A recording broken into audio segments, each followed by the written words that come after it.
विधानसभा चुनाव नहीं लड़ने वाले जनसुराज पार्टी के संस्थापक प्रशांत किशोर अब बांकीपुर सीट पर होने जा रहे उपचुनाव में खुद मैदान में उतरने जा रहे हैं।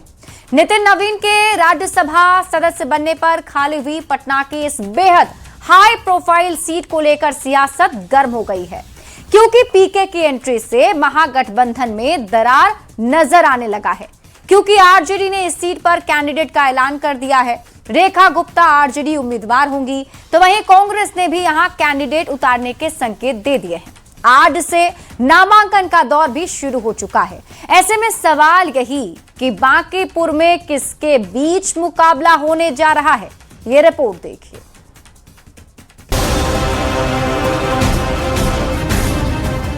पटना सेंट्रल का बेहद प्रतिष्ठित और वीवीआईपी सीट बांकीपुर। बीजेपी की परंपरागत माने जाने वाली इस सीट से नितिन नवीन लगातार जीतते रहे थे, पर बीजेपी के राष्ट्रीय अध्यक्ष बनने और फिर उनके राज्यसभा सदस्य चुने जाने के बाद से यह सीट खाली हो गई थी। अब 30 जुलाई को यहां विधानसभा का उपचुनाव होने जा रहा है। इस बार मुकाबला दिलचस्प और रोमांचक होने की उम्मीद है।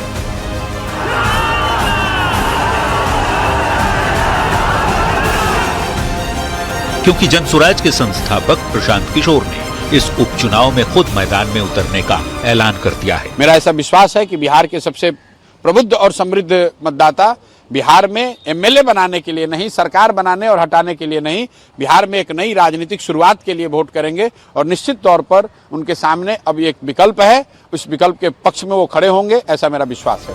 कल तक कांग्रेस के नेता पीके को समर्थन देने की वकालत कर रहे थे, तो अब पार्टी अपना उम्मीदवार उतारने की बात कह रही है। जबकि महागठबंधन की सहयोगी आरजेडी ने तो उम्मीदवार का ऐलान भी कर दिया है।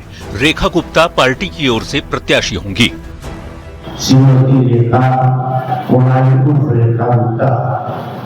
को उम्मीदवार बनाया था और 43,000 वोट उनको आया था और सेकंड किया था, तो पार्टी ने फिर फैसला लिया कि हम उन्हीं को उम्मीदवार बनाएंगे।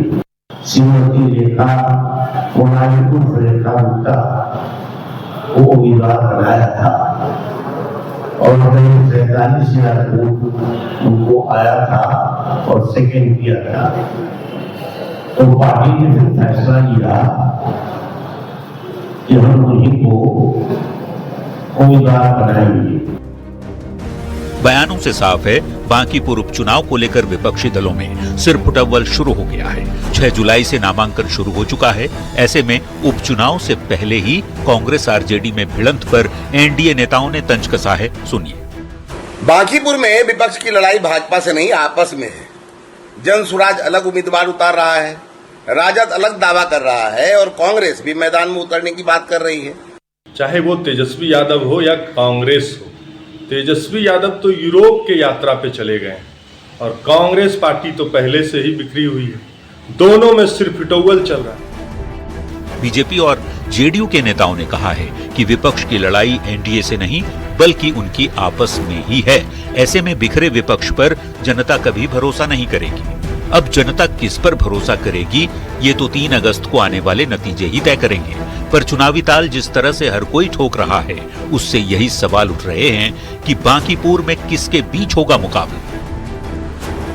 न्यूज़ 18 के लिए पटना से रवि एस नारायण के साथ ब्यूरो रिपोर्ट। तो बांकीपुर उपचुनाव में लड़ाई काफी दिलचस्प होने वाली है। आरजेडी ने रेखा गुप्ता को उपचुनाव के लिए उम्मीदवार बनाया है। ये दूसरी बार आरजेडी ने उन्हें अपना उम्मीदवार बनाया है। 2025 के विधानसभा चुनाव में भी वो उम्मीदवार थी। 40,000 से अधिक वोट भी लेकर आई थी। बनिया समाज में अच्छी पैठ मानी जाती है। अब सबकी निगाह बीजेपी की तरफ है कि वो किसे उम्मीदवार बनाती है।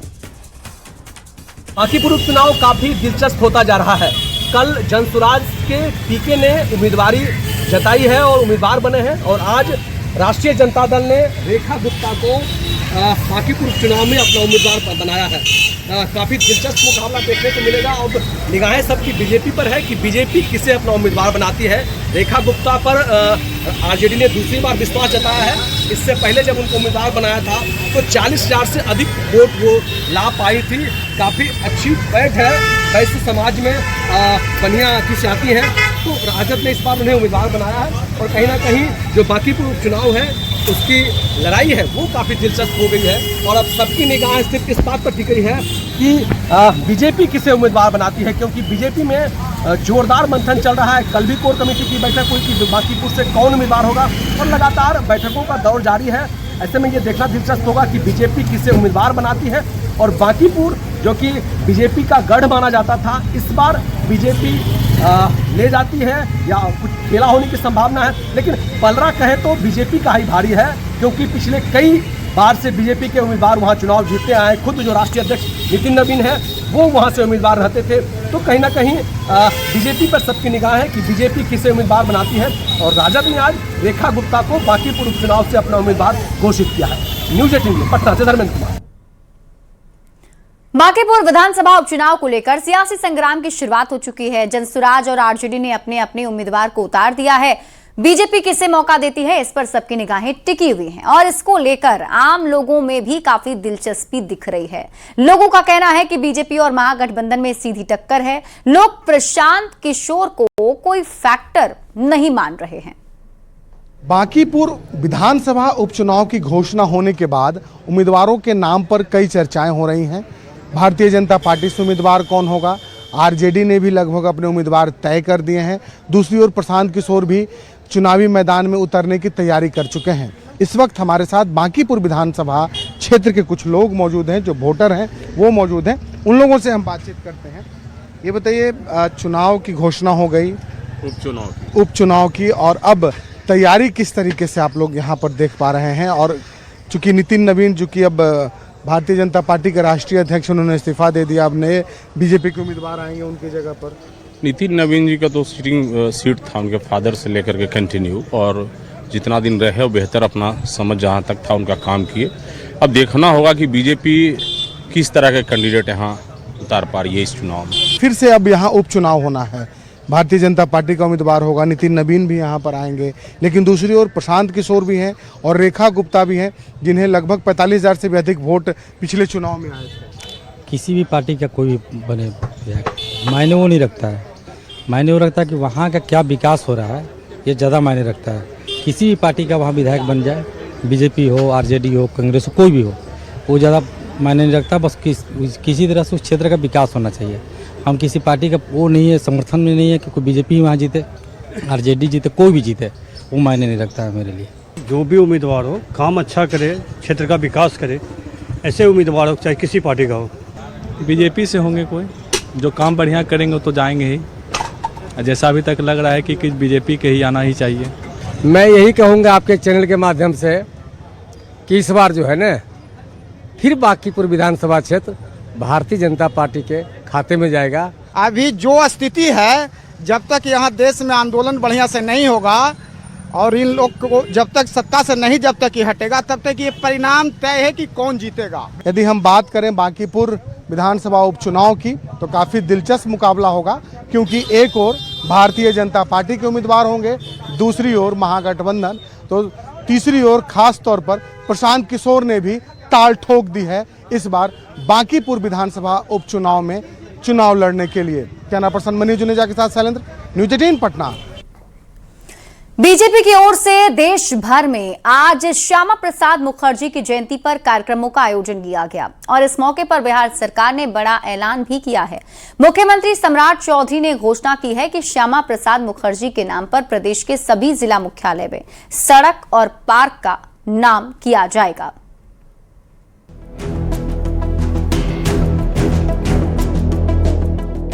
भारतीय जनसंघ के संस्थापक, शिक्षाविद और पूर्व केंद्रीय मंत्री डॉक्टर श्यामा प्रसाद मुखर्जी की जयंती के मौके पर बिहार सरकार ने बड़ा ऐलान किया है। मुख्यमंत्री सम्राट चौधरी ने एक्स पर पोस्ट करते हुए लिखा, अखंड भारत के लिए सर्वोच्च बलिदान देने वाले युग पुरुष भारत सरकार के पूर्व मंत्री डॉक्टर श्यामा प्रसाद मुखर्जी जी के नाम पर जिला मुख्यालयों में महत्वपूर्ण पार्क और सड़क का निर्माण एवं नामकरण किया जाएगा। श्यामा प्रसाद मुखर्जी की जयंती पर पटना के बीजेपी दफ्तर में कार्यक्रम का आयोजन किया गया, जिसमें पार्टी के कई बड़े नेता शामिल हुए और श्यामा प्रसाद मुखर्जी के चित्र पर माल्यार्पण किया। तो श्यामा प्रसाद मुखर्जी देश के एकता और अखंडता के प्रतीक थे, चाहे धारा 370 हो, 35A हो, और उसके बाद आज पश्चिम बंगाल अगर भारत का अभिन्न अंग है, वो डॉक्टर श्यामा प्रसाद मुखर्जी की ही देन है। सिर्फ एक बात ध्यान रखिए, बंगाल के वो महान सपूत थे, देश के लिए बलिदान हो गए और बंगाल में उनके पूरे व्यक्तित्व, उनके कृतित्व को दबाने की कोशिश की गई थी। इधर बेगूसराय में डॉक्टर श्यामा प्रसाद मुखर्जी की जयंती पर स्थानीय सांसद और केंद्रीय मंत्री गिरिराज सिंह ने बरौनी रिफाइनरी और नगर निगम के सहयोग से श्यामा प्रसाद मुखर्जी की प्रतिमा स्थापित करने की घोषणा की। कांग्रेसियों का कोई योगदान नहीं, उन्होंने लंबी लड़ाई लड़ी, बंगाल के लोग और श्यामा प्रसाद मुखर्जी। एक प्रखर राष्ट्रवादी रहे श्यामा प्रसाद मुखर्जी का मुख्य योगदान अखंड भारत का निर्माण, कश्मीर को भारत का पूर्ण अभिन्न अंग बनाना और एक देश एक विधान का संकल्प सुनिश्चित करना था। ऐसे में उनकी जयंती के मौके पर बिहार सरकार की ओर से उनके सम्मान में जो घोषणाएं की गई, वो उनके लिए सच्ची श्रद्धांजलि है। न्यूज 18 के लिए पटना से शैलेंद्र और बेगूसराय से संतोष कुमार की रिपोर्ट। गोपालगंज में जहरीले सांपों का खतरा लगातार बढ़ता जा रहा है। बीते 72 घंटे में सांप के डसने से 6 लोगों की मौत हो चुकी है, जबकि 50 से ज्यादा लोगों की जान समय पर इलाज मिलने से बचाई गई। सबसे बड़ी चिंता यह है कि अस्पताल में मरीजों की लाइन लगी है, लेकिन इस तबाही के पीछे सांपों से ज्यादा इंसानी अंधविश्वास जिम्मेदार है। ये रिपोर्ट आपको दिखाते हैं। सांपों का डंक, अंधविश्वास का खेल। झाड़ फूंक छोड़ो, अस्पताल की तरफ दौड़ो। 72 घंटे में 6 मौतें भारी, डॉक्टर ही बचाएंगे जान तुम्हारी।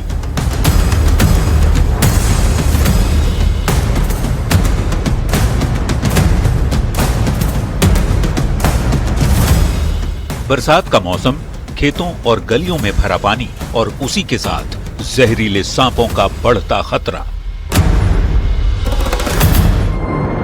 गोपालगंज में हर दिन सांप के डसने की घटनाएं लगातार सामने आ रही हैं। बीते 72 घंटे में 6 लोगों की मौत ने पूरे जिले को झकझोर कर रख दिया है।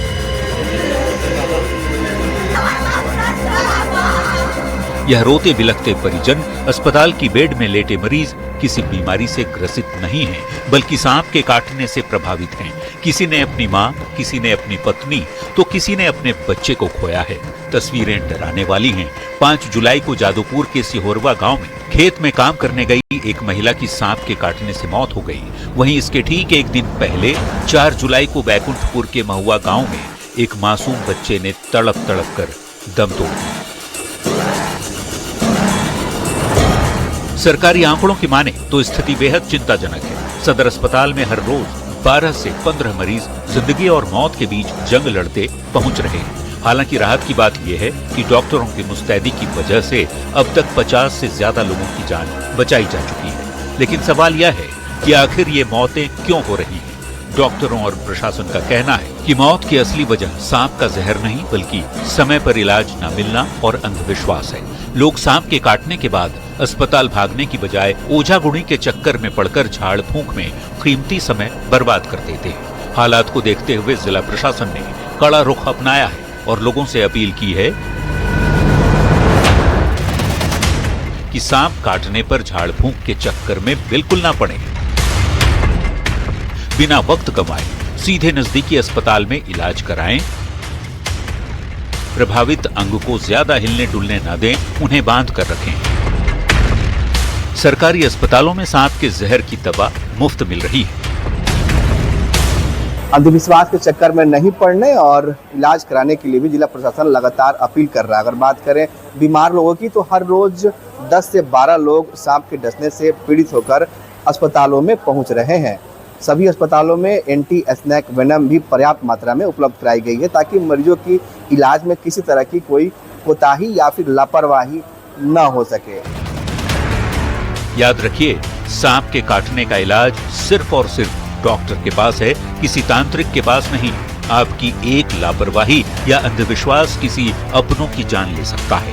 न्यूज 18 के लिए गोपालगंज से गोविंद कुमार के साथ। बिहार में मानसून के दस्तक देते ही नदियों ने अपना रौद्र रूप दिखाना शुरू कर दिया है। खगड़िया में जहां नदियां जमीन को निगल रही है और लोग दहशत में हैं, वहीं भागलपुर में प्रशासन बाढ़ से निपटने की तैयारियों में जुटा है। करोड़ों में कटाव रोधी कार्य पानी में बह रहे हैं। देखिए ये रिपोर्ट।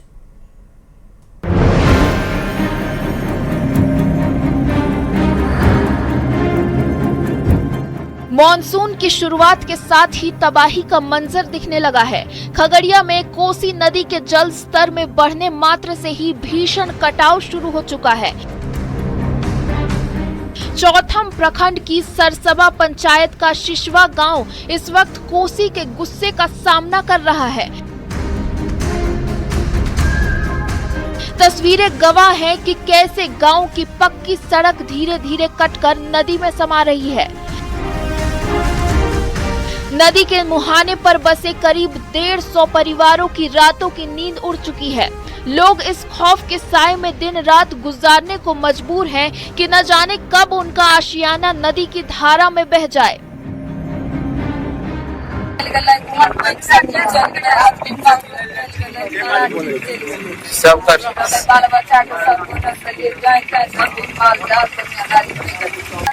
चालीस 40,000 आबादी लोग जैसे नवादा से लेके ठुठी, मोहनपुर, अग्रहायन, SH95 तक सिसवा गांव जो है शहीद 10 लोगों का अभी घर कट गया है। आप जो आए थे 4 दिन के बाद ये रोड विलुप्त होने जा रहा, रोड भी कट रहा। वहीं भागलपुर में भी मॉनसून के आते ही बाढ़ की आहट साफ सुनाई देने लगी है। नेपाल के जल अधिग्रहण क्षेत्रों और पहाड़ी इलाकों में हो रही लगातार बारिश का सीधा असर अब यहां की नदियों में दिख रहा है। जल स्तर लगातार ऊपर चढ़ रहा है। हालांकि इस बार खतरे को देखते हुए जल संसाधन विभाग तैयारियों में जुटा है। जल स्तर बढ़ने पर कटाव को रोकने के लिए गंगा नदी में बालू की बोरियां डाली जा रही हैं। साथ ही नवगछिया के गोपालपुर इस्माइलपुर तटबंध को भी तेजी से दुरुस्त किया जा रहा है। पिछले बार तो एकदम पूरा तहस नहस था, पूरा गांव हम लोग का एकदम छत तक पानी था, पूरा अस्त व्यस्त था, जानवर माल सबको खूब दिक्कत हुआ था। एक तरफ खगड़िया और कटिहार में कोसी और गांव के कटाव से हाहाकार मचा है, लोग बेबस हैं, तो दूसरी तरफ भागलपुर में प्रशासन कोसी और गंगा की लहरों को बांधने की पुरजोर कोशिश में जुटा है। अब देखना ये होगा कि प्रशासन की ये तैयारियां आने वाले दिनों में जनता को बाढ़ की विभीषिका से कितना बचा पाती हैं। न्यूज 18 के लिए खगड़िया से दिग्विजय, भागलपुर से आशीष रंजन के साथ ब्यूरो रिपोर्ट।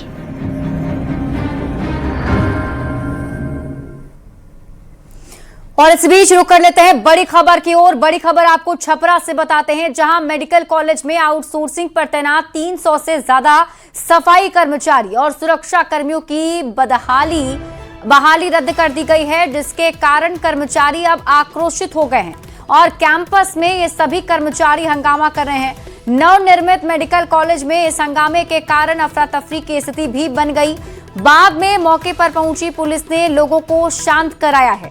कर्मचारियों का यह कहना है कि 6 महीना पहले ही उनकी बहाली को आउटसोर्सिंग कंपनी ने रिन्यूअल किया था, लेकिन अब कंपनी को बदल दिया गया और नई कंपनी नई बहाली की बात कर रही है। कर्मचारियों ने इस मामले में पैसे उगाही का आरोप भी लगाया है।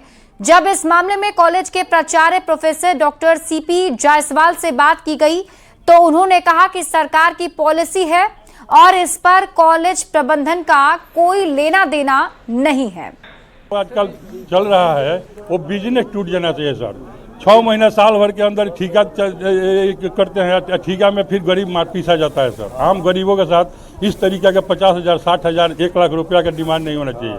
जो कंपनी आ रही है सर, उसके साथ जो पहले फर्स्ट प्रायोरिटी हमको जो करने के सक्षम है उसको दिया जाए, उसके बाद में भर्ती किया जाए सर, उसमें डोनेशन नहीं लिया जाए सर। यहाँ पे जो भी कर्मचारी आए हैं वो बाह्य एजेंसी आउटसोर्सिंग के द्वारा आए हैं और सुप्रीम कोर्ट के निर्देशानुसार जो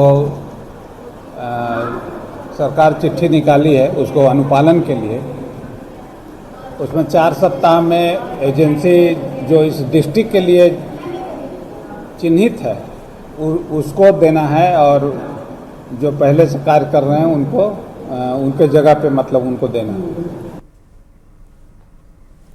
बड़ी खबर मुजफ्फरपुर से मिल रही है, जहां काजी मोहम्मदपुर थाना क्षेत्र के सर्किट हाउस के नजदीक से एक थार गाड़ी से एक युवक का दिन दहाड़े अपहरण करने का मामला सामने आया है। अपहरित युवक की गाड़ी में ही बेरहमी से पिटाई की गई और फिर उसे सड़क किनारे फेंक दिया गया। जिस थार गाड़ी से घटना को अंजाम दिया गया उस पर आरजेडी पार्टी का झंडा लगा था और छात्र राजद जिला सचिव का बोर्ड भी लगा था। पुलिस ने मामले में त्वरित कार्रवाई करते हुए गाड़ी को कई किलोमीटर तक पीछा कर उसे सरैया से पकड़ा है। उसके मालिक को गिरफ्तार किया। कल शाम करीब 4 बजे की घटना है। सूचना मिलते ही पुलिस हरकत में आई और घटनास्थल पर पहुंचकर जांच शुरू की। अपहरित युवक तक पहुंची। इसके बाद पुलिस ने घायल युवक को इलाज के लिए मुजफ्फरपुर के एक अस्पताल में भर्ती करा दिया है। के पास से जबरन बैठाकर अपहरण कर लिए जाने की सूचना मिली, जिस पर त्वरित कार्रवाई करते हुए गाड़ी की घेराबंदी के लिए चारों तरफ चेकिंग लगवाई गई। काफी खोजबीन के बाद गाड़ी नंबर को ट्रेस करते हुए पीछा किया गया और उस गाड़ी को सरैया थाना क्षेत्र के पास से बरामद किया गया। इस बीच चेकिंग को देखते हुए अभियुक्त युवक को मार पीट कर अपराधियों के द्वारा छोड़ दिया गया। गया में साइबर अपराध के खिलाफ चलाए जा रहे विशेष अभियान के तहत पुलिस को बड़ी सफलता मिली है। जिले की साइबर थाना पुलिस और साइबर अपराध एवं सुरक्षा इकाई बिहार पटना की संयुक्त टीम ने करीब 2.91 करोड़ रुपए की ऑनलाइन ठगी से जुड़े मामले में कार्रवाई की। एक पीओएस एजेंट को गिरफ्तार किया गया। गिरफ्तार आरोपित के पास से 47 सिम कार्ड बरामद किए गए। जांच में सामने आया कि इन सिम कार्ड के जरिए देश के अलग अलग राज्यों में निवेश के नाम पर साइबर ठगी की गई थी। वरीय पुलिस अधीक्षक के निर्देश पर गठित विशेष टीम ने डोभी थाना क्षेत्र के अमारूत गांव में छापेमारी कर आरोपित गौतम कुमार को गिरफ्तार किया है। पुलिस अब उससे पूछताछ कर साइबर ठगी के पूरे नेटवर्क और उसके अन्य सहयोगियों की तलाश में जुटी है। के द्वारा एक गिरोह का संचालन किया जा रहा है और उस गिरोह के द्वारा कुल 2,91,18,000 रुपए का साइबर ठगी किया गया। उसी में गौतम कुमार को विधिवत गिरफ्तार करके न्यायालय अग्रसित किया गया है। इनके द्वारा अपने स्वीकृति में बताया गया है कि अपने पॉइंट ऑफ सेल से ये जब कोई सिम कार्ड लेने आता था तो ये लोगों को बेवकूफ़ बना करके उनसे साइन करा करके 2-3 सिम एक्स्ट्रा ये निकाल लेते थे। छपरा में पुलिस ने नगर थाना क्षेत्र के कई इलाकों से एयर कंडीशनर की पाइप चुराने वाले चोर को गिरफ्तार कर लिया है और इस चोर का वीडियो सीसीटीवी में कैद हो गया था, जिसके जरिए लोगों ने इसे पहचान लिया और पकड़कर पुलिस के हवाले कर दिया। पुलिस आरोपी से पूछताछ कर रही है। आरोपी ने अपना गुनाह भी कबूल कर लिया है। सारा दिन में लोकेशन अपना निकाल लेता है, किया हमको वो ले जाता है, हम उसके साथ हमको देखता है, हम ये काम उसके साथ करते हैं। तो कब रात में तुम एसी का तार काटने का काम करता है तांबा वाला? ये सब 1 से 2 बजे। कहाँ अब तक काटा है? अभी तक 3 गो यहाँ पर और 2-3 गो करुणा। खगड़िया के मंडल कारा में पिछले 24 घंटे में 2 विचाराधीन कैदी की मौत के बाद से परिवार वालों में आक्रोश का माहौल है। पहली घटना जहां मानसी थाना क्षेत्र के रहने वाले गागो चौधरी की मौत मंडल कारा में हो गई। जेल प्रशासन ने हार्ट अटैक से मौत की बात बताई है, तो दूसरी घटना भी महज कुछ घंटे के बाद हो गई, जिसमें मड़ैया थाना के रहने वाले एक युवक चंदन मल्लिक की मौत इलाज के दौरान सदर अस्पताल में हो गई। इस मामले में भी जेल प्रशासन ने बताया कि छाती में पानी भर जाने के कारण मौत हुई, लेकिन दोनों घटना में परिवार वालों ने बताया कि दोनों लोग स्वस्थ थे, बीमारी से मौत नहीं हो सकती है।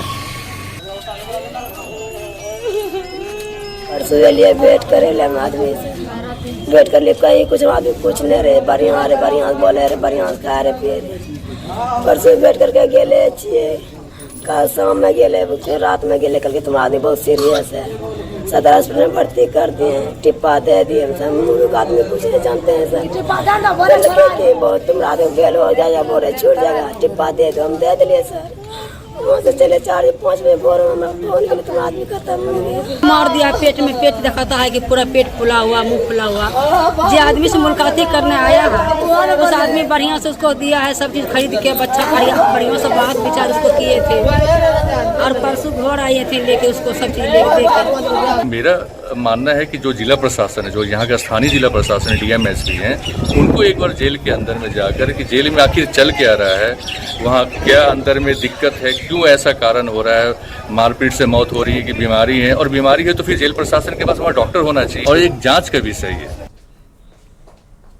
खबर आरा से है, जहां बिलौटी गांव में भरत तिवारी की मौत के बाद परिजन और ग्रामीण लगातार न्याय की गुहार लगा रहे हैं। 17 जून को बिलौटी गांव में पुलिस एनकाउंटर में भरत तिवारी की गोली लगने से मौत हो गई थी। परिजन घटना में शामिल दोषी पुलिसकर्मियों को फांसी देने की मांग कर रहे हैं। वहीं घटना के बाद भरत की मां आशा देवी ने कहा कि अगर 8 जुलाई तक दोषी पुलिसकर्मियों पर कोई कार्रवाई नहीं होती है तो 9 जुलाई से वो आमरण अनशन करेंगे। परिवार के लोगों ने सुरक्षा देने की भी मांग की है।